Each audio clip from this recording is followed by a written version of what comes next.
ಉಪರಾಷ್ಟ್ರಪತಿ ಆರೋಗ್ಯದಲ್ಲಿ ಏರುಪೇರು. ಆಸ್ಪತ್ರೆಗೆ ದಾಖಲಾದ ಜಗದೀಪ್ ಧನ್ಕರ್ ದೆಹಲಿಯ ಏಮ್ಸ್ ಆಸ್ಪತ್ರೆಯಲ್ಲಿ ಚಿಕಿತ್ಸೆಯನ್ನು ಈಗ ಪಡಿತಾ ಇರುವಂತಹದ್ದು. ತಡರಾತ್ರಿ 2 ಗಂಟೆ ಸುಮಾರಿಗೆ ಅವರು ಆಸ್ಪತ್ರೆಗೆ ದಾಖಲಾಗಿರುವಂಥದ್ದು. ಏಮ್ಸ್ನ ಹೃದ್ರೋಗ ವಿಭಾಗದಲ್ಲಿ ಚಿಕಿತ್ಸೆಯನ್ನು ಕೊಡಲಾಗ್ತಿದೆ.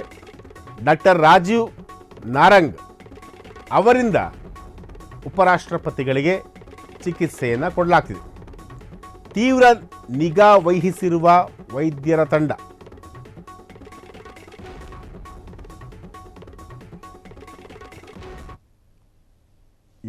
ದೆಹಲಿಯ ಏಮ್ಸ್ ಆಸ್ಪತ್ರೆಯಲ್ಲಿ ಉಪರಾಷ್ಟ್ರಪತಿಗಳು ಈಗ ಅಡ್ಮಿಟ್ ಆಗಿದ್ದಾರೆ.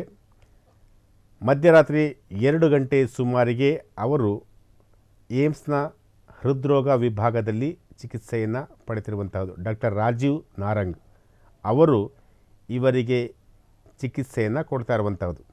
ತೀವ್ರ ನಿಗಾ ವಹಿಸಿರುವಂತಹ ವೈದ್ಯರ ತಂಡ.